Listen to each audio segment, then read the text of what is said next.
와우! 달순의 라이브! 6월 17일 예정된 프리미어리그 재개에 맞춘 팀 전력 분석 두 번째 시간입니다. 오늘은 첼시 편입니다. 자, 첼시가 리그 재개됐을 때 이제 주목되는 건 크게 두 가지입니다. 첫 번째는 이 코로나 여파 때문에 팀 훈련에 머뭇거렸던 은골로 캉테가 리그가 재개한 이후에 팀 전력에 온전히 결합할 것이냐가 첫 번째 문제고요. 두 번째는 6월 30일 계약이 만료되는 페드로와 윌리안이 계약을 연장해서 끝까지 시즌을 소화할 것이냐, 이 두 가지가 가장 크게 지금 첼시에게 남아있는 문제라고 할 수 있습니다. 자, 그럼 본격적으로 이야기를 한번 해볼까요? 먼저 첼시의 현재 상황을 보기 위해서 순위표를 한번 보겠습니다. 현재 첼시는 프리미어리그 4위에 올라와 있습니다. 4위라고 하면 다음 시즌 챔피언스리그 출전을 할 수 있는 그런 순위인데요. 램파드 감독의 첫 시즌인 걸 감안하면 나쁘지 않은 그런 결과입니다. 네, 하지만 지금 잔여 일정을 보면 1위, 2위인 리버풀, 그다음에 맨시티와의 경기가 남아있기 때문에 아직까지는 좀 안심할 수 있는 그런 단계는 아니고요. 참고로 첼시는 프리미어리그 올 시즌 9경기를 남겨놓고 있는데요. 5위 맨유와는 3점 차, 6위 울버햄튼과는 5점 차입니다. 자, 일단 희소식부터 한번 알아보겠습니다. 희소식은 많은 선수들이 이제 부상 때문에 첼시도 고생을 했었는데 부상자들이 거의 다 돌아왔다라고 하는 게 첫 번째 희소식입니다. 자, 리그가 중단되기 직전이었던 3월 초 에버튼 경기만 하더라도 많이 다쳤었어요. 캉테, 풀리식, 에이브람, 오도이 등등등등이 이제 부상 때문에 뛰지 못했었고요. 또 그날 에버튼 경기 같은 경우는 조르지뉴 같은 경우도 경고 누적으로 이날 경기에 뛸 수가 없었습니다. 이렇게 대다수 다쳤던 선수들이 이제 돌아왔다라고 하는 것, 이게 첼시에게는 아주 큰 힘이 될 것 같은데, 특히나 팀에서 가장 많은 올 시즌 골을 넣었던 13골의 주인공 에이브라함이 돌아왔다라고 하는 것, 이게 아주 큰 힘이 될 것 같습니다. 자, 또 하나 이제 지루와 까바에로와 같이 백업 공격수, 또 한 명이 골키퍼, 이 두 명이 이번에 약간 휴지기 때 계약을 연장한 것도 이 첼시 어떤 스쿼드의 뎁스를 넓히는 데는 도움이 된 것 같습니다. 근데 이제 문제도 좀 있습니다.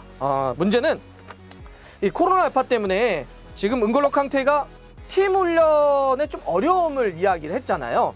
그래서 현재는 지금 이제 램파드 감독과 이야기를 해서 첼시 훈련장이 코밤 훈련장에 들어오는 데까지는 일단 캉테가 왔는데, 전체 팀 훈련보다는 일단 개인 훈련에 좀 주력을 하고 있는 그런 상황입니다.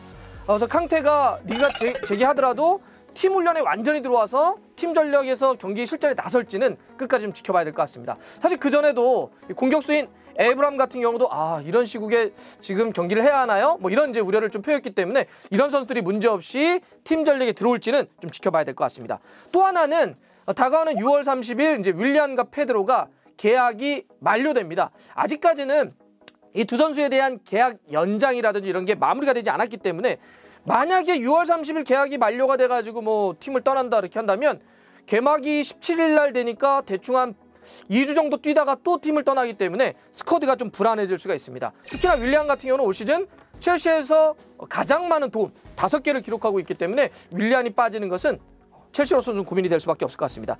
자, 그러면 재개됐을 경우 첼시는 어떠한 포메이션으로 나설지 한번 말씀드리겠습니다. 만약에 첫 번째는 캉테, 윌리안, 페드로가 문제없이 올 시즌 재개된 다음에 끝까지 소화한다면 뭐 되게 이렇게 될 것 같습니다.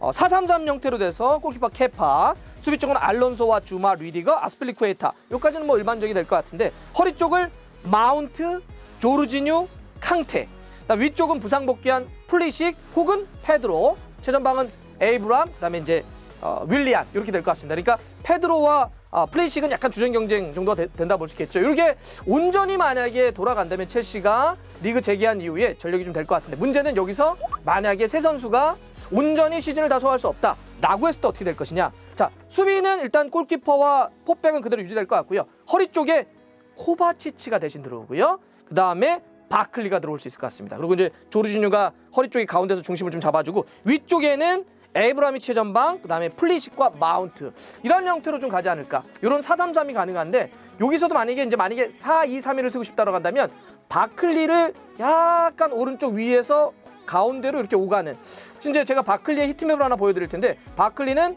약간 공격 2선 쪽에서도 오갈 수 있기 때문에 바클리를 살짝 위에 올려놓는 4-2-3-1도 가능하다, 이렇게 말씀드리고 싶습니다. 또 하나의 플랜이 또 하나 있습니다. 뭘까요? 바로 만 18살의 길모어를 쓰는 겁니다.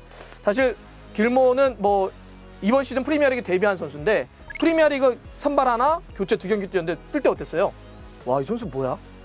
완전 천재인데? 최고는 되게 작은데 볼 잡고 이런 거 정말 어마어마했잖아요. 공격형에 세워놔도 되고 가운데에 세워놔도 되고 약간 수비적인 역할을 세워놔도 되는데 굉장히 볼을 잘 컨트롤하고 또 패싱력이 좋기 때문에 길모어를 활용할 수도 있지 않을까? 그러니까 캉테라든지 이런 선수들이 빠지게 된다면 요 보관이 있습니다. 그래서 만약에 길모어를 활용한다면 이렇게 될 것 같습니다. 골키퍼는 케파. 왼쪽이 사실 아까 제가 알론소를 얘기했는데 여기가 좀 불안하잖아요. 그죠? 여기가 좀 불안하기 때문에 MLS성도 좀 불안하고 그러면 아스필리쿠에타를 왼쪽으로 돌리는 방안도 있습니다. 그래놓고 주마 리디거, 오른쪽에는 리스 제임스를 세워놓고요. 4-2-3-1의 이 위치 미드필더를 바로 조르지니와 길모어를 세워놓는 겁니다. 이 선 쪽에는 플리식, 마운트, 그리고 오른쪽엔 오도이가 쓸 수 있는데 이건 좀 이따 말씀드리겠습니다. 오도이를 쓸 수 있고 최전방에는 에이브라미스는 이런 식의 4-2-3-1도 또 하나의 첼시의 플랜이 될 수 있습니다. 근데 이제 여기서 이제 고민은 이런 게 되겠죠. 오도이에 대한 아마 여러분들 좀 생각이 드실 텐데 오도이는 제가 이제 히트맵을 하나 보여드릴 텐데 오도이는 충분히 윌리안이 뛰었던 오른쪽 측면에서 뛸 수 있는 그런 선수입니다. 그런데 일단 뭐 코로나가 한번 확진 판정을 받았었는데 그거는 이제 회복을 했죠. 근데 문제는 그 이후에 경기장 밖에서 좀 사건에 휘말리면서 사건이 좀 좋지 않은 일을 일으켰죠. 그래가지고 좀 여론이 좋지 않기 때문에 오도이를 어떻게 될까? 지금 훈련을 복귀했다고 하는데 이 오도이에 대한 안팎의 여러 가지 시선들이 있기 때문에 오도이의 활용은 좀 더 지켜봐야 될 것 같습니다. 자, 램파드 감독 41살입니다. 비교적 젊은 감독인데 첼시의 올 시즌 지휘봉을 잡아서 지난 시즌 2부 리그에서 보여줬던 그런 지휘 능력을 이번 시즌 첼시에서 보여주면서 잘 끌어가고 있는데 지금 얘기했던 것처럼 코로나 여파에 따른 어떤 선수들의 어떤 변화, 그다음에 계약 연장에 대한 이슈, 그다음에 오도에 대한 고민 이런 어떤 그 변수들을 어떻게 또 마지막까지 관리, 감독할지 램파드 감독의 어떤 선택을 끝까지 지켜보겠습니다.